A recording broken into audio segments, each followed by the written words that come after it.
Karena Jalut sendiri ketika menganggap remeh kepada Nabi Allah Daud alaihi salatu wassalam saat mubarasah, perang tanding. Nabi Daud alaihi salatu wassalam adalah nabi yang Allah subhanahu wa ta'ala karuniakan banyak keutamaan, terutama dari nabi-nabi Bani Israel. Karena satu-satunya nabi dan yang pertama dari kalangan nabi Bani Israel yang Allah subhanahu wa ta'ala berikan dua karunia yang sangat besar. Karunia dari langit dan karunia dari bumi. Adapun karunia dari langit, Allah subhanahu wa ta'ala wahyukan kepada Nabi Allah Daud untuk menjadi seorang nabi. Dan ini keutamaan yang luar biasa, diangkatnya beliau menjadi seorang nabi. Adapun dari bumi, maka Allah subhanahu wa ta'ala angkat beliau menjadi raja.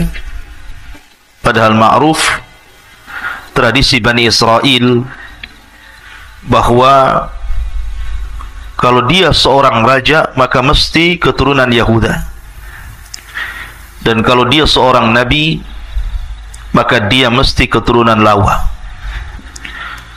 Akan tapi Nabi Daud alaihi salatu wassalam menggabungkan dua keistimewaan ini, nabi plus raja. Dan sudah ma'ruf kisahnya ketika Nabi Allah Daud alaihi salatu wassalam terpilih menjadi pasukan khusus Raja Talut, dan dia orang yang paling muda kala itu, usianya masih 17 tahun. Tetapi Allah subhanahu wa ta'ala memberikan karunia kepada siapa yang dikehendaki. Dari seluruh tentara Talut, yang mampu atau berhasil membunuh Raja Zalim, Raja Jalut, adalah Nabi Allah Daud. Dan ketika itu belum diangkat menjadi nabi. Baru setelah kemudian dia membunuh Jalut, kemudian Talut menjanjikan bahwa siapapun yang membunuh Jalut maka dia berhak menikahi salah satu putri dan berhak mendapatkan kekuasaan setelahnya. Karena Jalut sendiri ketika menganggap remeh kepada Nabi Allah Daud alaihi salatu wassalam saat mubarasah, perang tanding, Jalut mengatakan, kalau engkau bisa membunuhku maka ku serahkan kerajaanku kepada. Tapi jika aku membunuhmu, maka serahkan kerajaan kalian kepada. Dan Daud berhasil membunuh Jalut sehingga sudah pantas dia mendapatkan kerajaan Jalut. Ma'asyiral muslimin yang dimuliakan Allah subhanahu wa ta'ala, terlebih setelah kemudian Nabi Allah Daud alaihi salatu wassalam menikah dengan salah satu putri daripada Talut, dari sini Allah subhanahu wa ta'ala firmankan, wa atainahu al-hikmah, dan Allah subhanahu wa ta'ala berikan al-hikmah, maksudnya kenabian. Maka resmilah Daud alaihi salatu wassalam diangkat oleh Allah subhanahu wa ta'ala menjadi nabi. Dan Allah subhanahu wa ta'ala turunkan kitab lagi, sebagaimana Ibrahim alaihi salatu wassalam diturunkan padanya suhuf. Inna hadha lafi suhufil ula suhufi Ibrahim wa Musa. Sesungguhnya Al-Quran ini terdapat lembaran-lembaran kitab langit berupa suhuf, suhufnya Nabi terdahulu dan juga suhufnya Musa dan Ibrahim. Maka sebagaimana Nabi Allah Ibrahim diturunkan suhuf kepadanya, kemudian juga Nabi Musa alaihi salatu wassalam diturunkan Taurat, kemudian Isa bin Maryam diturunkan Injil, dan Rasul kita Muhammad sallallahu alaihi wasallam diturunkan Al-Quran, maka Nabi Allah Daud juga diturunkan Zabur.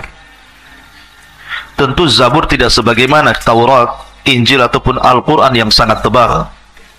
Karena Zabur itu kinayah taranum, mungkin semacam bait-bait syair yang suka ditaranumkan, dilanggamkan oleh Daud alaihi salatu wassalam. Dan Daud memiliki 70 suara.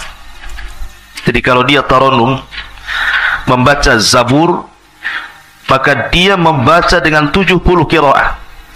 Setiap berpindah satu qiraah ke qiraah berikutnya, suaranya semakin indah, semakin baik.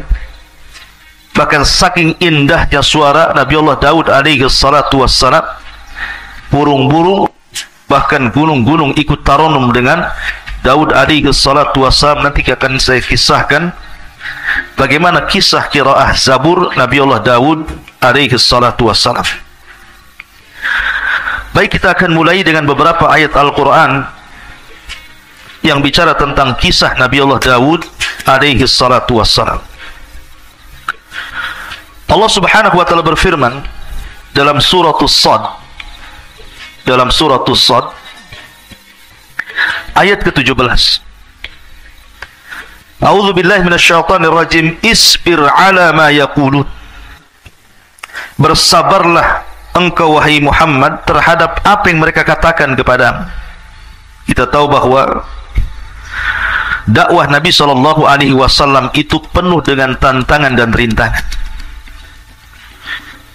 Mulai daripada hinaan, ejekan, cacian, makian, ancaman. Itulah tantangan dakwah Nabi SAW. Sehingga terkadang Nabi SAW sempit hatinya, dan Allah tahu.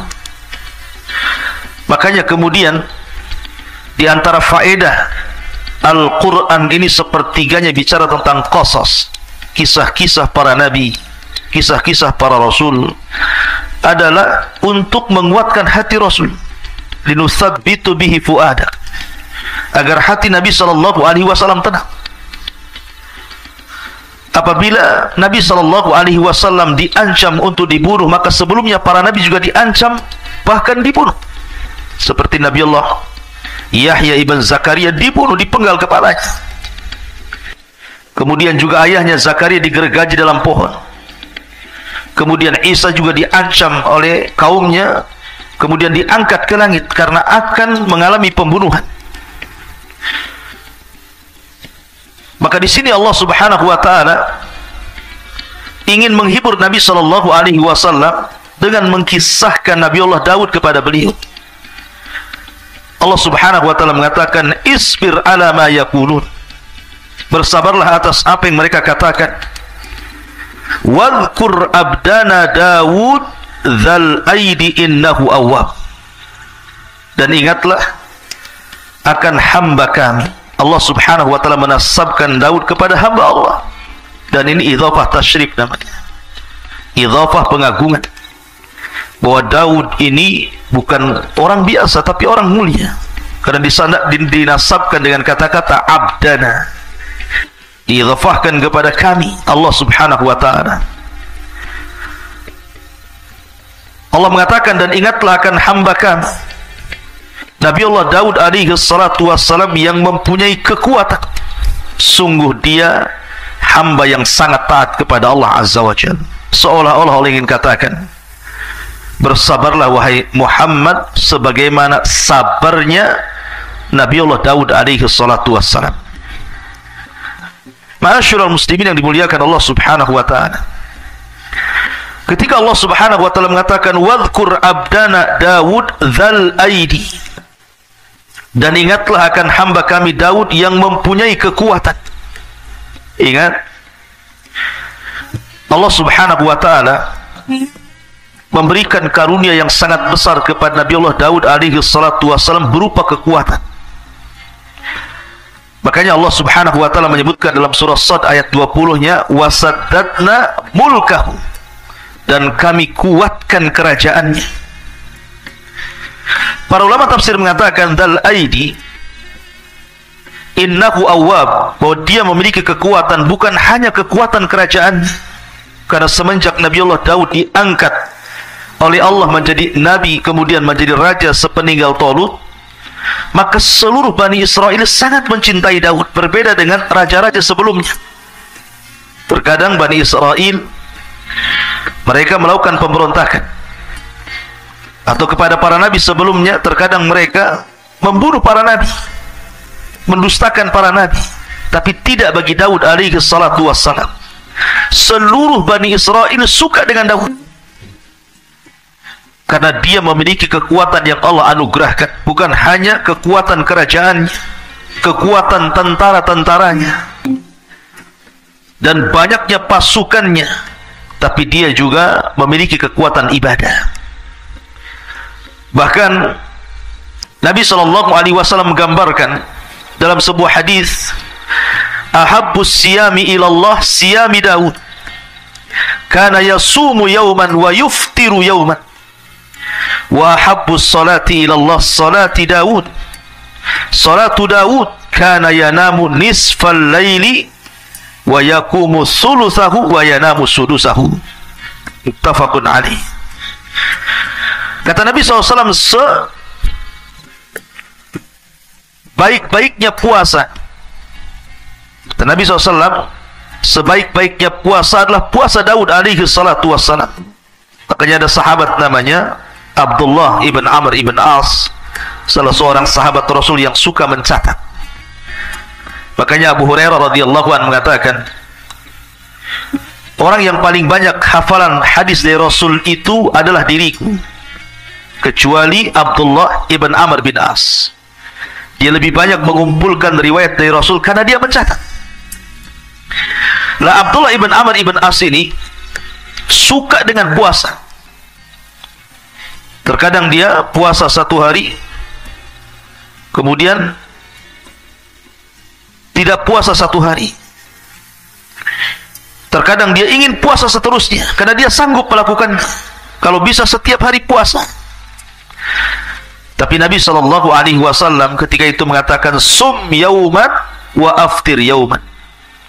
Walaupun engkau sanggup berpuasa tiap hari, wahai Abdullah ibn Amr, tetaplah kau harus berpuasa satu hari dan meninggalkan puasa satu hari. Wa dzalika siyamu Daud, itulah puasanya Nabi Daud. Wa huwa afdhalus siyam, dan itu seutama-utama puasa. Kata Abdullah bin Amr, ya Rasulullah, inni utiku afdhala min, aku bisa lebih baik daripada Daud, setiap hari puasa pun aku sanggup. Tapi Rasul mengatakan, la afdhala min dzalik, tidak ada yang lebih afdal dibandingkan puasa Daud. Puasa satu hari, tinggalkan satu hari.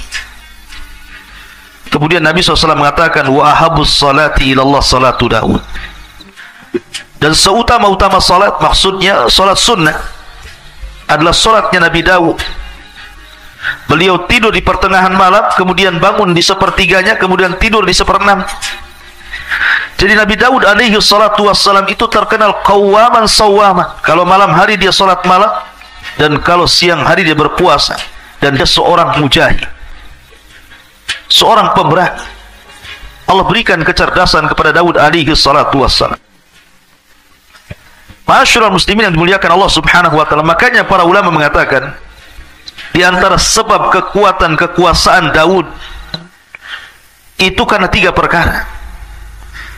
Pertama, fi jundihi, dari segi tentaranya sangat kuat dan banyak pasukannya dan tidak pernah terkalahkan. Yang kedua, wa quwwatihi, Allah berikan kekuatan ibadah. Bukan hanya kekuatan kerajaan, tetapi kekuatan ibadah. Dan tentu yang terakhir, nikmatun minallahi alaih, karena itu nikmat yang Allah anugerahkan kepada Daud alaihi salatu wassalam. Apa saja nikmat yang Allah anugerahkan kepada Nabi Allah Daud? Allah lanjutkan dalam surah Sad ayat 18. Inna sakharnal jibala ma'ahu yusabbihna bil ashi wal israh. Sungguh kamilah yang menundukkan gunung-gunung itu untuk bertasbih bersama Daud pada waktu petang dan juga pada waktu pagi. Wat-tayra mahsyurah, wat-tayra mahsyuratan kullu lahu awwab. Bukan hanya gunung-gunung ditundukkan kepada Nabi Allah Daud alaihi salatu wassalam, sampai kepada kami tundukkan burung-burung dalam keadaan terkumpul masing-masing sangat taat kepada Allah Azza wa Jalla. Jadi kisahnya begini. Saya sudah ulangi dari awal tadi, Nabi Daud itu diberikan kehebatan bacaan Zabur. Kalau dia tarannum luar biasa. Dan itu diisyaratkan kepada sabda Nabi sallallahu alaihi wasallam ketika memuji orang-orang Asy'ariyun. Jadi ada kabilah di Yaman namanya Asy'ari. Kabilahnya Abi Musa al-Asy'ari. Itu dikenal dengan suara Al-Qur'an yang sangat merdu. Jadi apabila pasukan Asy'ariyun ini berangkat jihad bersama Rasul, safar untuk berjihad, maka apabila di malam hari, kan yang terlibat dalam perang itu bukan hanya satu kabilah, berkabilah-kabilah, salah satunya kabilah Asy'ariyun. Apabila Nabi SAW beristirahat di malam hari dan pasukan pun beristirahat, Nabi SAW tahu di mana letak kabilah Asy'ariyun beristirahat, walaupun banyak kabilah. Sampai-sampai dia mengatakan, inilah a'lamu maudi al-Asy'ariyina indal jais. Aku tahu di mana letaknya kabilah Asy'ariyun di tengah-tengah pasukan. Kenapa? Karena kebiasaan mereka suka sholat malam dan tarannum Al-Quran, dan suaranya indah. Makanya suatu malam Nabi SAW suatu ketika berjalan-jalan ke ganggang rumah-rumah kota Madinah, melihat kondisi sahabatnya. Rupanya Nabi terhenti dengan sebuah rumah, karena di zaman itu sudah terbiasa dari rumah-rumah kaum muslimin itu keluar suara tawa, maksudnya suara bacaan Al-Quran seperti suara tawa. Manusia disibukkan dengan bacaan Al-Quran. Jadi Rasul kalau lewat di rumah ini keluar suara Al-Quran, di rumah itu keluar suara Al-Quran. Dan itulah kehebatan para sahabat, menghidupkan malam mereka dengan Al-Quran. Berbeda dengan di zaman sekarang, yang keluar dari rumah itu bukan Al-Quran, justru sesuatu yang melalaikan dari Al-Quran, suara musik, bahkan suara-suara candaan, suara-suara tertawa yang tidak ada gunanya, bahkan hal-hal yang diharamkan pun keluar dari rumah-rumah kaum muslimin. Tapi di zaman itu tidak ada suara yang keluar dari rumah kaum muslimin di malam hari kecuali bacaan Quran. Sehingga Nabi SAW terhenti di salah satu rumah. Rupanya rumah itu adalah rumahnya Abu Musa al-Asy'ari radhiyallahu anhu. Maka Rasul tertegun mendengar suara bacaan Abu Musa al-Asy'ari yang luar biasa, merdu. Sampai Rasul tidak sadar waktu berjalan mendekati waktu subuh. Maka Rasul baru tersadar, langsung dia pulang. Kemudian persiapan sholat subuh. Setelah sholat subuh, dia panggil Abi Musa al-Asy'ari radhiyallahu anhu dan mengatakan, ya Aba Musa, semalam aku terhenti di samping rumah dan aku mendengar suara Al-Quran yang begitu menakjubkan dan indah. Maka kata Abi Musa al-Asy'ari, ya Rasulullah, kalau seandainya aku tahu kau berada di samping rumahku, ku indahkan lagi bacaanku. Kata Rasul, ya Aba Musa, laqad utita mizmar min mazamiri ali Daud. Wahai Aba Musa, Allah sudah anugerahkan kepadamu suara indah seperti suara Daud dan keluarganya ketika tarannum Zabur. Saking indahnya. Dan saya katakan Daud memiliki 70 suara. Setiap satu suara berpindah ke suara berikutnya, maka suara itu jauh lebih indah dibandingkan suara sebelumnya. Sampai-sampai Allah gambarkan dalam surah As-Sad ayat 18-19 ini, ketika Nabi Allah Daud tarannum Zabur, maka burung-burung akan datang dari mana-mana, kemudian akan bernaung di atap rumahnya, di atap istananya. Mereka ikut bersiul, ikut melanggamkan seperti yang dilanggamkan Zabur oleh Daud alaihi salatu wassalam. Anda bisa bayangkan, apabila suara burung saja 2-3 ekor bersiul itu sudah bising. Tapi ini burung-burung dari mana-mana bersiul mengikuti tarannumnya Zabur yang dibacakan Daud alaihi salatu wassalam, sehingga membuat 10 gunung-gunung Seolah-olah gunung mengatakan, engkau izinkan burung-burung ikut tarannum bersama Daud, izinkan aku juga ya Rabb tarannum dengan Zabur yang dibacakan Daud alaihi salatu wassalam. Akhirnya Allah subhanahu wa ta'ala izinkan, akhirnya gunung pun bersuara. Karena ulama tafsir mengatakan bahwa tasbihnya gunung dan juga burung-burung itu ala zahiriha, dibawa kepada zahir Al-Quran. Jadi betul-betul bersuara. Dari sini ada kisah Israiliyat. Ketika sudah terlampau ramai suara burung, suara gunung, sehingga suara Daud otomatis mengecil. Karena suara burung saja sudah, kalau sudah berkicau itu melebihi suara manusia.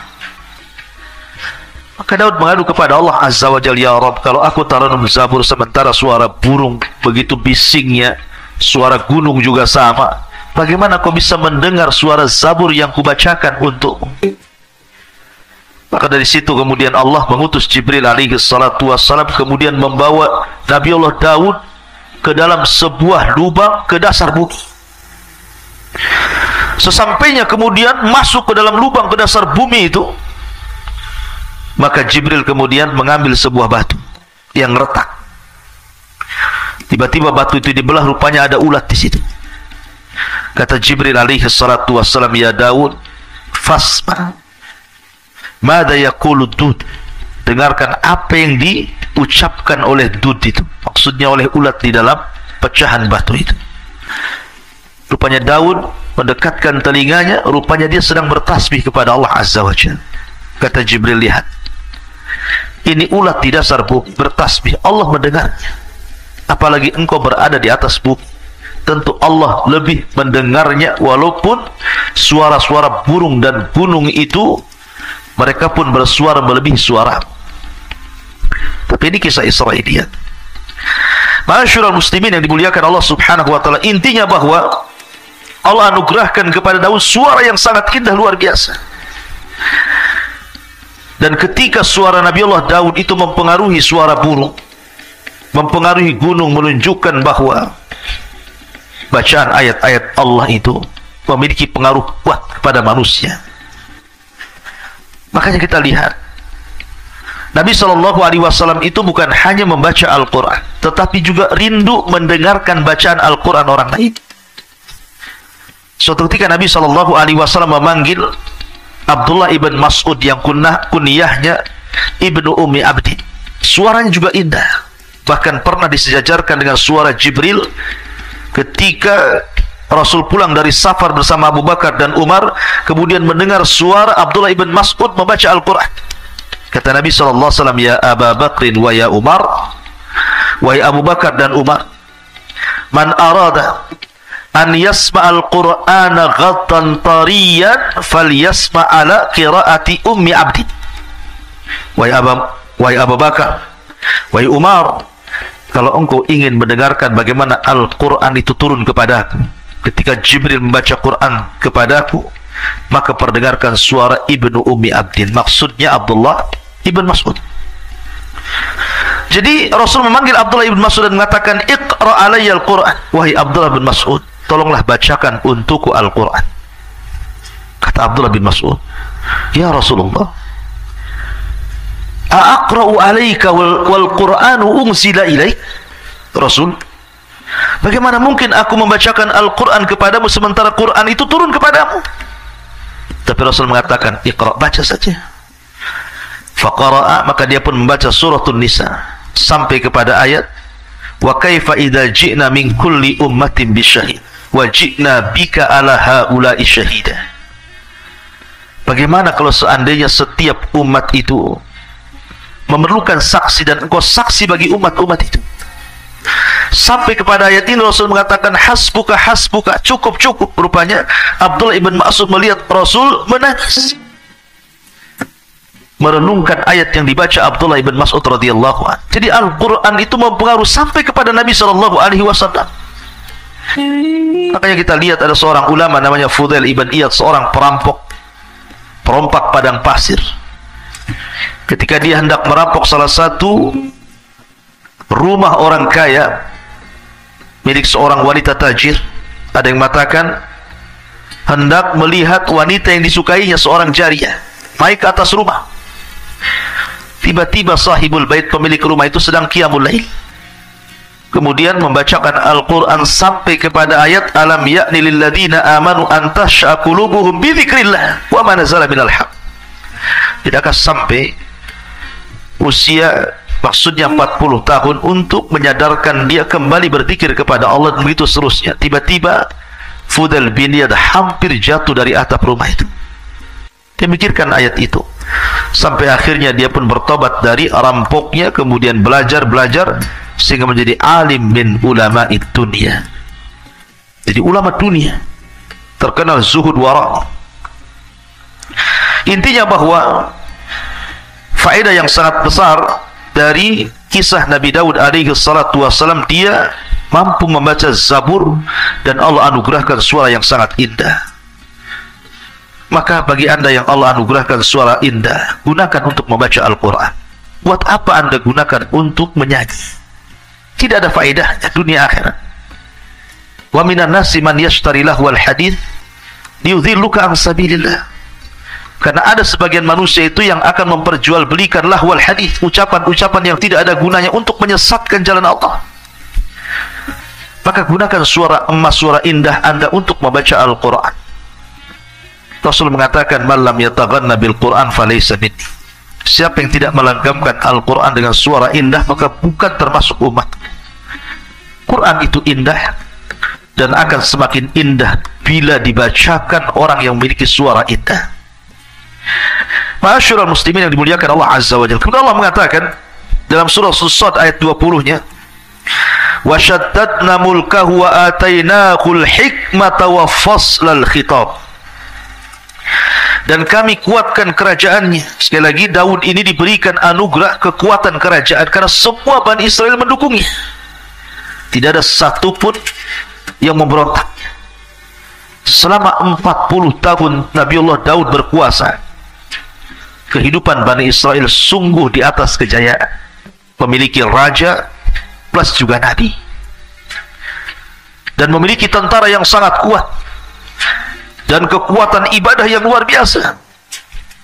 Makanya Allah mengatakan, dan kami kuatkan kerajaannya, wa atainahul hikmah, dan kami berikan hikmah kenabian kepadanya, wa faslal khitab, dan kebijaksanaan dalam memutuskan perkara. Jadi Nabi Allah Daud itu, subhanallah, dia diberikan kepahaman yang luar biasa. Setiap kasus yang ditanganinya, maka Allah berikan jalan keluar.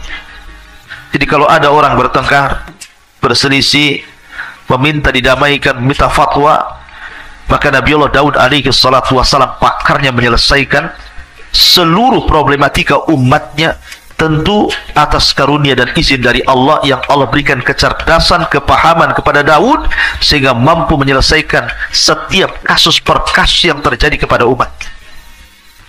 Nanti kita akan jelaskan, kan Nabi Allah Daud itu membagi hari menjadi 3. Satu hari dia gunakan untuk memutuskan perkara. Setiap umatnya yang datang berkasus, maka dia harus memutuskan perkara itu, dan selalu ada jalan keluarnya.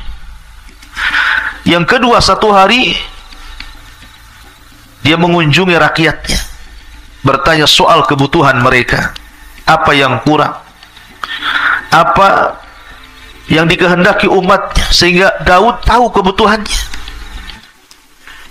Kemudian yang ketiga, satu hari beliau gunakan untuk ibadah. Tidak boleh ada siapapun yang mengganggunya sampai kepada keluarganya. Dia punya ruangan khusus, beribadah saja satu hari. Dan itulah Daud alaihi salatu wassalam membagi hari-harinya. Dan itu sudah menjadi sebuah kebiasaan dan adat yang diketahui Bani Israel. Jadi kalau mereka ada kasus, mereka nunggu kepada hari ketika Nabi Daud menjadi hakim dulu. Tidak lantas setiap hari datang. Ma'asyiral muslimin yang dimuliakan Allah Subhanahu wa taala. Kemudian Allah Subhanahu wa taala juga berfirman dalam ayat yang lain,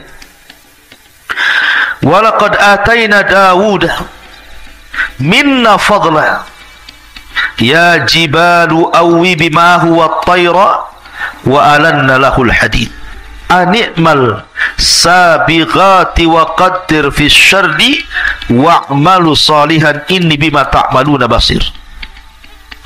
Dan sungguh kami telah berikan kepada Daud karunia yang sangat besar dari kami. Kemudian Allah mengatakan, wahai gunung-gunung, wahai burung-burung, bertasbihlah berulang-ulang bersama Daud, dan kami telah melunakkan besi untuknya. Buatlah baju besi yang besar-besar dan ukurlah anyamannya, dan kerjakanlah kebaikan. Sungguh aku maha melihat apa yang kamu kerjakan. Jadi selain Daud alaihi salatu wassalam mampu tarannum dengan 70 qiraah, sehingga gunung dan juga burung-burung ditundukkan kepada beliau Daud alaihi salatu wassalam, Daud juga, walaupun dia seorang nabi, seorang raja, bukan berarti kemudian dia mengandalkan keutamaan yang Allah anugerahkan kepadanya untuk mencari rezeki, tidak. Tapi dia bekerja sendiri. Dia tidak mengandalkan gaji, mungkin bahasa kitanya. Tidak semena-mena karena dia seorang raja, memiliki istana, memiliki daya, memiliki pasukan. Tidak. Daud bekerja sendiri dengan keringatnya. Salah satu pekerjaan yang masyhur, dan ini salah satu mukjizat yang Allah anugerahkan kepada Daud juga, dia mampu membuat baju besi tanpa ada pembakaran api. Jadi kalau seandainya saya analogikan seperti Anda membuat kue, mengadon roti, cukup dengan tangan, dikuel-kuel mungkin bahasa kitanya, dirakit sendirian dengan tangannya, seolah-olah sudah ada panas di dalam tangannya itu, sehingga dia membuat baju besi itu tinggal membelok-belokkan saja. Dan dia adalah orang yang pertama kali membuat baju besi perang. Makanya wajar kalau tentaranya kuat, karena di zaman itu tidak dikenal tentang baju besi. Dialah yang mencetus pertama pembuatan baju besi dengan mukjizat dari Allah subhanahu wa ta'ala, mampu merangkai baju besi tanpa harus dibakar. Cukup kemudian dirakit dengan tangannya, dan baju besinya sangat indah, sangat kokoh. Dia walaupun besi tetapi ringan dipakai. Dan itu keutamaan Nabi Allah Daud, dan itu bagian daripada mukjizat yang Allah anugerahkan selain daripada faslul khitab tadi. Dan ini juga pelajaran bagi anak-anak muda. Terkadang banyak orang-orang yang kemudian kuliah tinggi-tinggi dengan harapan setelah selesai kuliah langsung menjadi direktur perusahaan, owner perusahaan. Ya, terkadang ada orang yang seperti itu. Tapi terkadang Allah uji setelah dia kuliah tinggi-tinggi, rupanya pengangguran, malas. Dia malu untuk bekerja, umpamanya ngojek kah, driver apa gitu kan, atau bangunan, atau mungkin jualan kecil-kecilan. Alasannya, saya sudah sarjana, sudah S3 pun, tak mungkinlah saya bekerja seperti kalian yang tidak sekolah. Subhanallah. Daud alaihi salatu wassalam ini jauh lebih mulia dibandingkan Anda. Dia seorang raja, memiliki istana, dayang-dayang, kekuatan, kekayaan. Bahkan dia seorang ahli ibadah yang tidak pernah meninggalkan puasa dan tidak pernah meninggalkan qiyamul lail. Tapi dia juga bekerja. Makanya terkadang ada orang-orang yang malas sehingga menjadi peminta-minta. Kita lihat di lampu merah itu, terkadang kita melihat orangnya kuat, kekar, masih muda, kerjanya minta-minta. Lihatlah bagaimana Nabi Allah Daud mengajarkan kepada kita, walaupun dia seorang nabi, seorang raja, dilimpahkan karunia yang banyak, tetap saja dia bekerja dengan amalan tangannya. Makanya Nabi SAW bersabda, ma akala ahadun ta'aman qad khairan min an ya'kula min amali yadihi, wa anna Nabi Allah Daud kana ya'kulu min amali yadihi. Tidaklah seorang itu memakan sebuah makanan yang jauh lebih baik dibandingkan makanan itu hasil jerih payah tangannya. Dan sesungguhnya Nabi Allah Daud, beliau memakan dari hasil tangan. Ma'asyiral muslimin yang dimuliakan Allah Azza wa Jalla, maka dari sini mengisyaratkan bahwa Nabi Daud alaihi salatu wassalam beramal sendirian, bahkan dilebihkan dari para nabi. Dan kebiasaan para nabi juga Mereka bekerja. Ibrahim alaihi salatu wassalam, dia jual baju. Dia membeli baju di pasar di tempat lain, kemudian dijual di tempat lain. Itu Ibrahim Khalilur Rahman, pemimpin ataupun Abul Anbiya, bapaknya para nabi, bekerja. Zakaria Najjar. Bahasa kita Najjar itu semacam ya pembuat kain. Di zaman sekarang ini mebel gitu. Itulah pekerjaannya Nabi Zakaria alaihi salatu wassalam. Bahkan Rasul tidak malu-malu untuk menjadi ra'il ghanam, penggembala kambing milik tuan Arab. Dan begitulah para nabi mengajarkan kepada kita agar kita bekerja dan bekerja mencari yang baik dan halal. Kulu min thayyibati ma razaqnakum. Ma'asyiral muslimin yang dimuliakan Allah Subhanahu wa taala. Kemudian kalau kita melihat bagaimana keistimewaan Nabi Allah Daud alaihi salatu wassalam, juga Allah Subhanahu wa taala berfirman di dalam Al-Quranul Karim, وَلَقَدْ آتَيْنَا دَاوُودَ وَسُلَيْمَانَ عِلْمًا وَقَالَ الْحَمْدُ لِلَّهِ الَّذِي فَضَّلَنَا عَلَى كَثِيرٍ مِنْ عِبَادِنَا الْمُؤْمِنِينَ. Dalam surah An-Naml ayat 15 Allah katakan, dan sungguh kami berikan kepada Daud dan Sulaiman ilmu yang banyak. Kemudian keduanya pun bersyukur kepada dan mengatakan, Alhamdulillah, segala puja dan puji hanya milik Allah yang telah mengaruniakan kepada kami dibandingkan kebanyakan dari hamba-hambamu yang beriman. Bersyukur. Jadi Daud dan juga Sulaiman mengajarkan kepada kita, nikmat apapun yang Allah anugerahkan kepada kita, itu datang dari Allah. Bersyukurlah kepada Allah Azza wa Jalla akan nikmat itu. Aku itu nikmat dari Allah. Jangan seperti Qarun, yang awalnya dia seorang pembaca Taurat hebat, memiliki suara indah membaca Taurat. Qarun itu orang yang dekat dengan Nabi Musa, ahli ibadah. Awalnya dia baik. Ketika dia baru dianugerahkan rizki oleh Allah Azza wa Jalla, dia masih mau sedekah, bayar zakat. Tapi setelah Allah anugerahkan kekayaan yang begitu besar pada Qarun, dia pun sombong dan mengatakan, innama utitu min ilmin indi. Kekayaan ini datang dariku, bukan dari Allah, karena kecerdasanku. Mungkin bahasa kitanya, karena saya sudah kuliah tinggi-tinggi, kalau saya sekarang kaya, jadi manajer, jadi owner perusahaan, wajar, itu karena kecerdasanku. Dia lupa bahwa yang berikan rizki itu Allah Subhanahu wa ta'ala. Akui itu nikmat dari Allah. Bersyukur dengan cara mengeluarkan rizki Allah itu kepada sesuatu di jalan Allah. Karena banyak orang-orang itu yang mencari rizki dengan cara halal, tetapi kemudian diinfakkan dengan cara yang haram.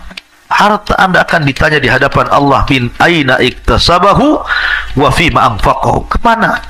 Dari mana kau hasilkan harta itu? Kemana kau belanjakan? Semua akan ditanya. Maka di sini pelajaran yang sangat berharga dari Nabi Allah Daud dan juga Sulaiman putranya.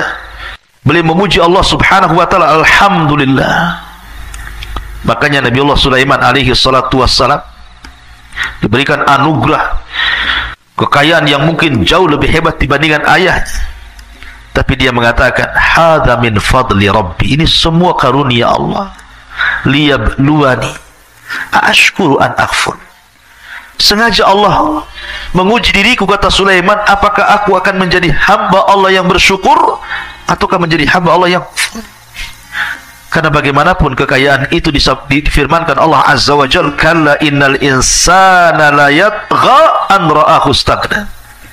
Betapa banyak orang-orang yang kemudian melampaui batas dalam hidupnya ketika Allah berikan kecukupan kepadanya. Nauzubillah. Ma'asyiral muslimin yang dimuliakan Allah Subhanahu wa ta'ala, ketika para ulama memberikan catatan bahwa dalam surah An-Naml ayat 15 ini, walaqad ataina Dawuda wa Sulaimana ilman wa qala alhamdulillahilladzi faddalana ala katsirin min ibadihi almu'minin. Dan sungguh kami telah berikan kepada Daud dan juga Sulaiman ilmu yang banyak. Kemudian keduanya memuji Allah dan mengatakan, segala puja dan puji hanya milik Allah yang telah melebihkan kami dari kebanyakan hamba-hamba Allah yang beriman. Allah berikan nikmat yang luar biasa kepada dua nabi. Salah satunya Nabi Allah Daud alaihi salatu wasallam. Apa saja nikmat yang Allah anugerahkan kepada Nabi Allah Daud alaihi salatu wasallam? Yang pertama, al-quwwah al-ilmiyah, kekuatan pengetahuan yang cerdas. Makanya Allah mengatakan dalam surah Al-Baqarah ayat 251, wa 'allamnahu wa 'allamahu mimma yasha. Dan Allah ajarkan pengetahuan kepada siapa dari hambanya sesuai dengan kehendaknya. Ma'asyiral muslimin yang dimuliakan Allah Azza wa Jalla, dan Nabi Allah Daud diberikan pengetahuan yang luar biasa, kepahaman, kecerdasan yang luar biasa. Yang kedua, al-quwwatul badaniyah. Dia dianugerahkan kekuatan badan, kekuatan fisik, sehingga tadi bisa membuat baju besi dengan tanpa ada pembakaran. Cukup dengan tangannya saja dirangkai sedemikian rupa, akhirnya menjadi baju besi. Dan Allah katakan dalam surah Saba ayat 10, wa alanna lahul hadid, dan Allah lembutkan besi kepada Daud alaihi salatu wasallam, dan itu bentuk kekuatan fisik beliau. Kemudian yang ketiga, quwwatul mulki bi taskhiril asbabil madiyati wal ma'nawiyati liuqawwi mulkahu min kathratil junud wa husni sirati wal adli wal fasli fil khusumat. Kekuatan kerajaan dengan berbagai macam sebab, sehingga dengan kecerdasannya dan kekuatan fisiknya akhirnya kuat kerajaan, dicintai oleh Bani Israel. Dia mampu mengelola kerajaan begitu baik, tentaranya kuat, dan dia memiliki akhlak yang sangat mulia dan dicintai rakyatnya. Dia seorang yang adil dalam memberikan keputusan, dan dia paham bagaimana cara menyelesaikan sebuah urusan, permasalahan, problematika yang dihadapi umat. Makanya Allah mengatakan wasyadatna mulkahu dalam surah Sad yang saya tadi bacakan ayat 20, dan kami kuatkan kerajaannya. Kemudian yang keempat, al-isabatu fil qawli wal fahmi fil qadar. Tepat sasaran apabila memutuskan sebuah perkara. Kalau ada orang konflik, bermasalah, datang kepada Nabi Daud, langsung bisa diselesaikan urusan, seketika langsung selesai urusannya. Makanya Allah mengatakan wa atainahul hikmata wa faslal khitab. Faslal khitab, paham dengan urusan orang. Kemudian yang nomor 5, al manzilatul aliyatu indallah.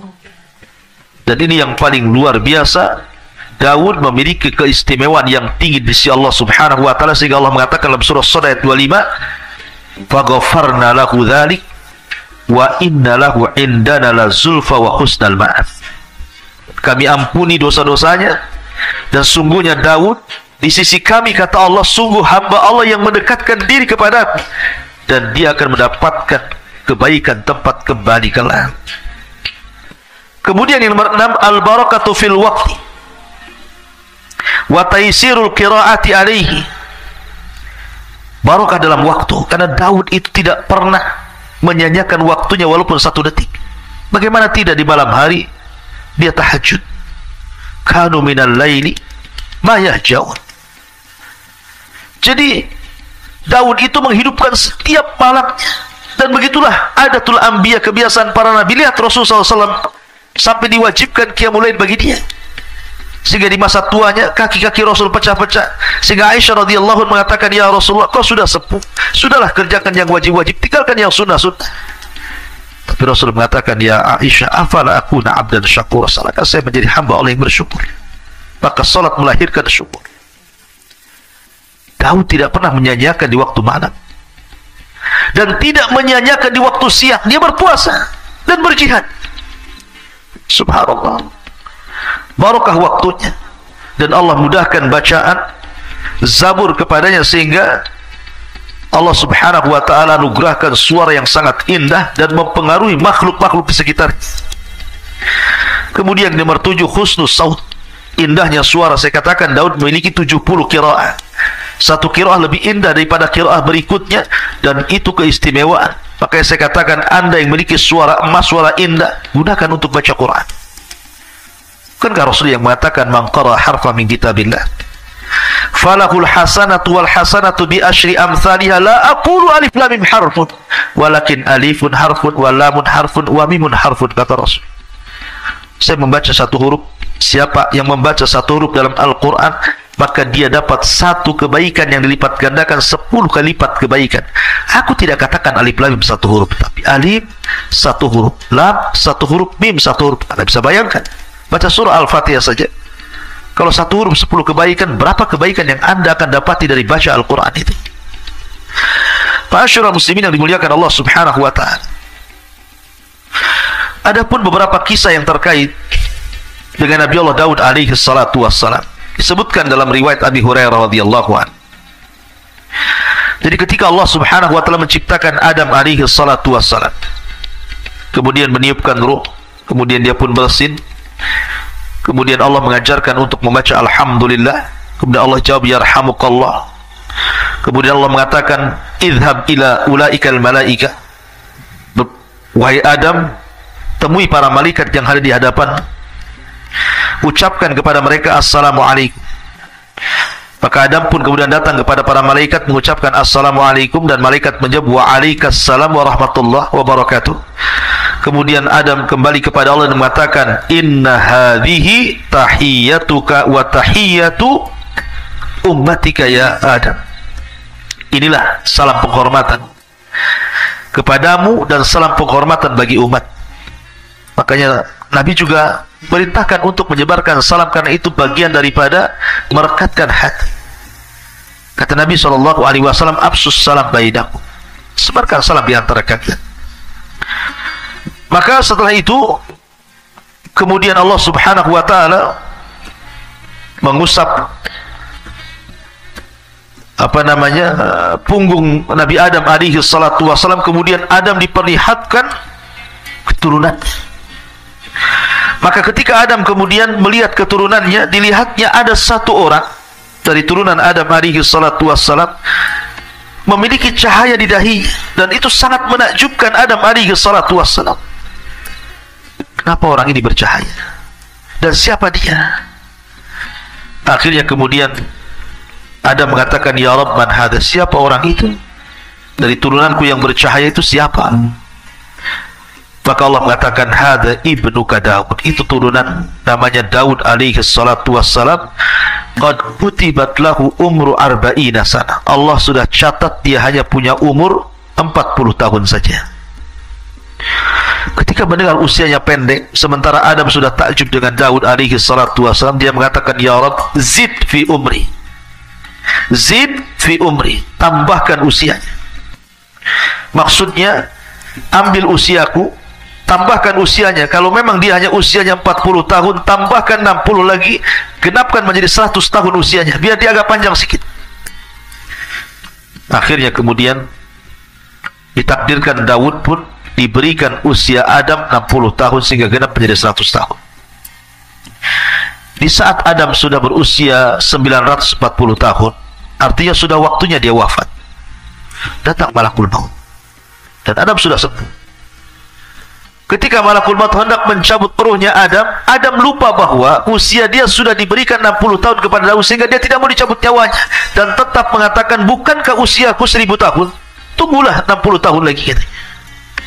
Malaikat maut mengingatkan, bukankah usiamu sudah diberikan kepada anak cucumu Daud alaihi salatu wassalam? Adam lupa. Makanya dari situlah manusia disebut al-insan, diambil dari kata nisyan, lupa. Karena Adam lupa, maka lupa ini pun berlaku kepada setiap turunan Adam. Maka kita disebut insan. Tapi lihat di sini ada hubung kait antara Nabi Allah Adam alaihi salatu wassalam dengan Nabi Allah Daud. Karena keistimewaan Daud sampai Adam menyisihkan usianya 60 tahun untuk Nabi Allah Daud alaihi salatu wassalam. Ma'asyiral muslimin yang dimuliakan Allah subhanahu wa ta'ala. Kemudian kisah yang kedua, ketika Nabi Daud alaihi salatu wassalam, kita tahu bahwa Nabi SAW bersabda dalam hadis, masih dari hadis Abu Hurairah radhiyallahu anhu yang terdapat dalam Musnad Imam Ahmad. Jadi Daud itu memiliki kecemburuan yang luar biasa dalam ibadah. Jadi kalau seandainya dia keluar, idza kharaja, kalau dia keluar ughliqat al-abwab falam yadkhul ala ahlihi ahad. Kalau dia keluar, dia tutup ruangan khusus sampai keluarganya pun tidak boleh masuk ke ruangan itu sampai dia kembali. Jadi suatu ketika dia keluar, zata yaumin wa ghallaqatid dar, dan dia pun menutup ruangannya khusus itu, tidak boleh ada yang masuk sampai keluarganya.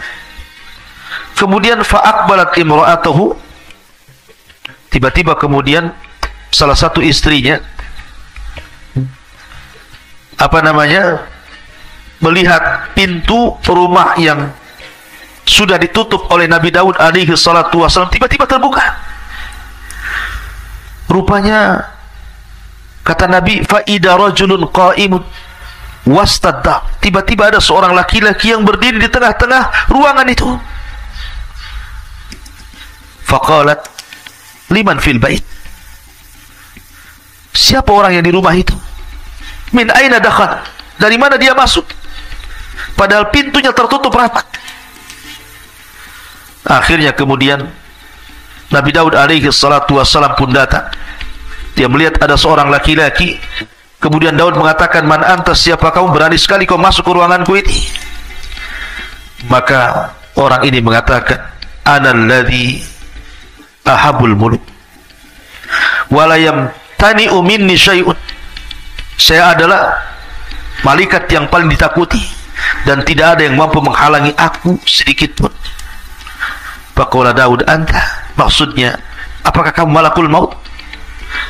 Maka dia mengatakan, dia saya malakul maut. Famarhaban bi amrillah, maka dia pun mengatakan, selamat datang, kalau ini memang perintah Allah subhanahu wa ta'ala, maka aku sudah siap. Akhirnya kemudian dia pun dicabut rohnya di tempat itu. Ma'asyiral muslimin yang dimuliakan Allah subhanahu wa ta'ala. Kemudian kisah yang lain, Nabi Allah Daud alaihi salatu wassalam dan seorang wanita, atau dua orang wanita. Jadi ada kisah dua orang wanita, dua-duanya punya bayi, dan itu disebutkan dalam Sahih Bukhari dan Muslim dari Abu Hurairah radhiyallahu an, bainama imra'atani ma'ahuma ibnahuma ja'a dhi'bu fadhahaba bibnin ihdahuma. Jadi dua orang wanita ini dua-duanya punya bayi, mandi di sebuah sungai. Bayi diletakkan begitu saja, datanglah serigala kemudian memakan salah satu dari bayi itu. Lah dua saudari ini akhirnya saling mengklaim bahwa bayi yang masih hidup adalah bayinya. Kata adiknya, ini bayi saya. Kata kakaknya, ini bayi saya. Akhirnya keduanya menghadap Nabi Allah Daud alaihi salatu wassalam. Lah kakak yang tertuanya mengatakan kepada Daud bahwa ini bayi saya, kemudian dia berhujjah. Sehingga Daud terpengaruh dengan ucapan wanita itu dan mengatakan, kalau begitu bayi ini milik. Yang adiknya menangis. Sampai datang anaknya Nabi Allah Sulaiman mengatakan, wahai ayahku, izinkan aku untuk memutuskan perkara ini. Kata ayah, silakan. Maka Nabi Allah Sulaiman mengatakan, kembalikan bayimu itu. Bagaimana kalau saya potong jadi dua bayimu, dari pusar ke bawah ambil, dari pusar ke atas kau ambil. Rupanya sang adik mengatakan, iya Nabi Allah Sulaiman, kalau engkau harus melakukan seperti itu, tidak usah, aku ikhlas, aku berikan bayi ini kepada kakakku, katanya. Kata Nabi Allah Sulaiman, sungguh bayi itu milik. Kenapa? Nabi Allah Sulaiman melihat bahwa ada hubung kait antara wanita dengan bayi ini. Ada perasaan yang sangat lembut, insting yang sangat kuat, memang itu anaknya. Makanya dua nabi ini luar biasa, diberikan kecerdasan luar biasa. Kemudian juga kisah yang berikutnya juga disebutkan dalam surah Sad. Saya ulangi dari awal. Ya, Nabi Daud alaihi salatu wassalam ini diberikan oleh Allah subhanahu wa ta'ala kecerdasan yang luar biasa, dan dia membagi waktunya menjadi tiga waktu. Jadi satu hari untuk memutuskan perkara, satu hari untuk melihat-lihat rakyatnya, dan satu hari untuk beribadah. Dihabiskan satu hari itu untuk beribadah kepada Allah azza wa jalla. Jadi suatu hari disebutkan di dalam Al-Quran surah Sad ini, wa hal ataka naba'ul khasmi ittasawwarul mihrab, dan apakah telah sampai kepadamu berita orang-orang yang berselisih ketika mereka memanjat dindingnya mihrab. Jadi Daud tuh punya ruangan khusus, dindingnya tinggi, nggak ada orang yang bisa memanjat di situ.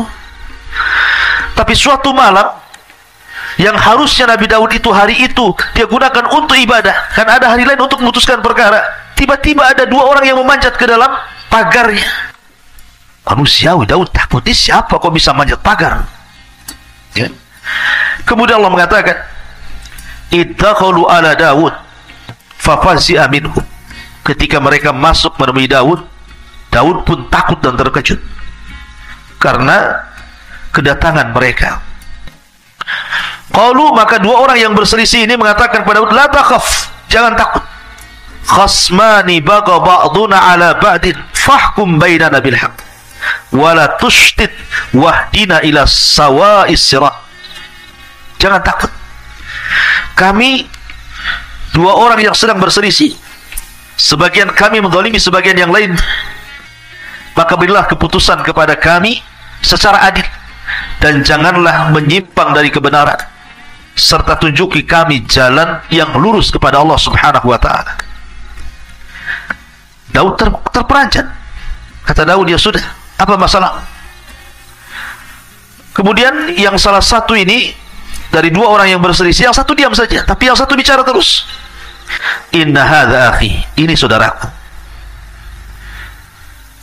Lahu tis'un wa tis'una na'jah. Dia mempunyai 99 ekor dari kambing betina. Waliya na'jatun wahid. Dan aku hanya mempunyai seekor kambing betina saja. Faqala aqfilniha wa azzani fil khitab. Lalu dia berkata, serahkanlah kambingmu itu kepadaku, dan dia mengalahkan aku dalam perdebatan. Qala laqad dhalamaka bisu'ali na'jatika ila ni'aji.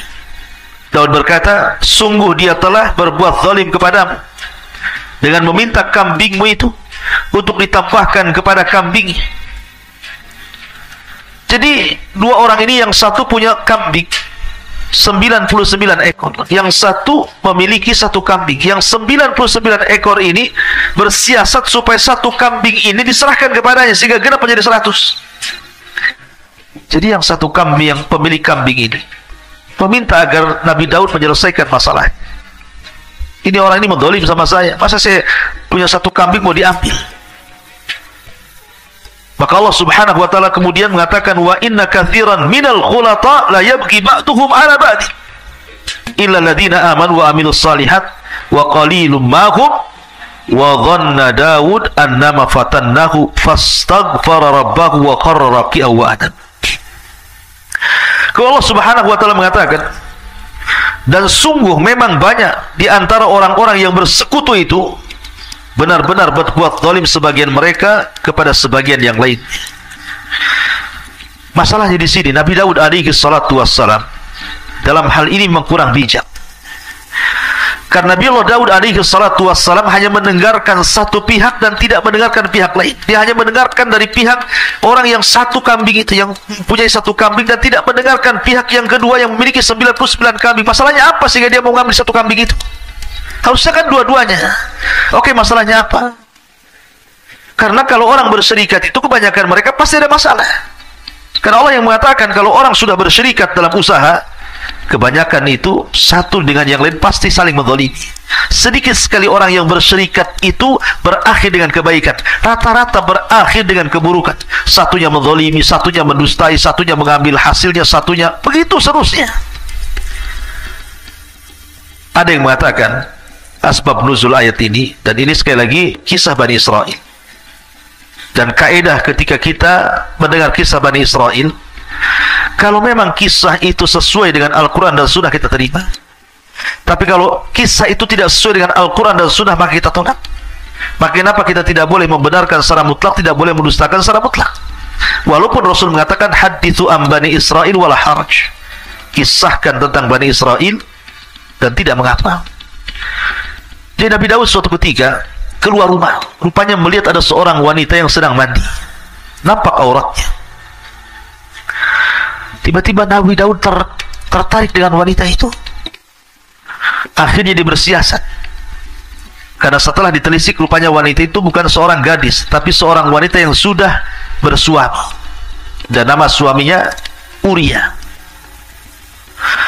Jadi akhirnya Nabi Daud bersiasat ingin mengambil wanita itu, masalahnya dia bersuami. Maka ketika Daud mempersiapkan pasukan perang, maka dia panggil Uria, suami daripada wanita itu, untuk terlibat dalam perang, kemudian diletakkan di tengah-tengah pasukan supaya dia mudah terbunuh. Akhirnya berangkatlah pasukan itu, dan suami daripada wanita ini Uria dilibatkan di tengah-tengah pasukan, bahkan paling depan.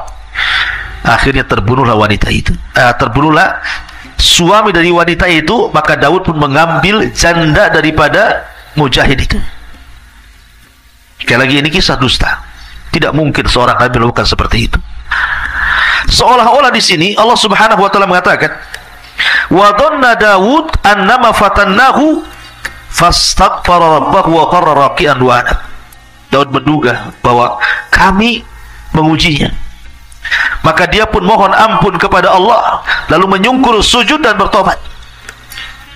Jadi seolah-olah orang ini ketika mengatakan, saya punya satu kambing, yang ini 99 kambing, seolah-olah kau ini Daud punya istri 99, karena istrinya Daud itu banyak, 99 istri. Tiba-tiba engkau ingin menambah satu istri dengan cara zalim seperti itu, melibatkan suaminya dalam perang supaya mati. Sama dengan kisah ini, orang ini memiliki 99 kambing, kemudian saudara yang memiliki satu kambing, kemudian yang 99 yang punya kambing ini hendak menzalimi saudaranya dan mengambil satu kambing biar dimasukkan menjadi 100. Maka Daud pun sadar, jangan-jangan ini peringatan bagi dia. Makanya dia langsung minta ampun kepada Allah, langsung sujud dan kembali kepada Allah Azza wa Jalla. Sekali lagi, kisah ini kisah dusta. Maka kita hanya melihat zahir kisah Al-Quran, tidak ada hubung kait dengan wanita tadi ataupun dengan Uria yang dilibatkan dalam perang. Itu kita, Islam tidak mengenal kisah itu. Dan dari sini Allah mengatakan, faghfarna lahu dzalik wa inna lahu indana lazulfa wa husnal ma'ab. Lalu kami mengampuni kesalahan itu, dan sungguh dia mempunyai di sisi kami kedudukan yang benar-benar dekat dan tempat kembali yang baik. Dan Allah katakan, ya Daud, inna ja'alnaka khalifatan fil ardi fahkum bainan nasi bil haq wa la tattabil hawa fayudillaka an sabilillah. Innal ladina yadilluna an sabilillah lahum adzabun syadid fima nasu yaumal hisab. Allah berfirman, wahai Daud, sesungguhnya engkau kami jadikan penguasa di bumi ini, maka berilah kepada putusan perkara di antara manusia itu dengan sangat adil, dan jangan kau ikut hawa nafsu dirimu, karena akan menyesatkan dirimu dari jalan Allah. Maka siapapun yang tersesat dari jalan Allah, mereka pantas mendapatkan adab yang berat, karena mereka melupakan hari perhitungan. Seolah-olah Allah ingin berikan pelajaran kepada Daud. Terkadang ada orang yang berselisih dan minta diselesaikan hari ini juga. Takkan mungkin menunggu sampai 3 hari. Kalau memang ini urgent, harus diselesaikan, maka uruslah rakyat. Jangan membagi hari menjadi 3 sehingga kalau ada orang masalah nunggu hari di mana Daud alaihi salatu wasallam ada keluangan untuk memutuskan perkara. Kalau memang di hari itu engkau hari beribadah, atau di hari engkau sedang melihat rakyatmu tiba-tiba ada masalah, putuskan hari itu juga. Itulah Al-Quran seperti itu. Dan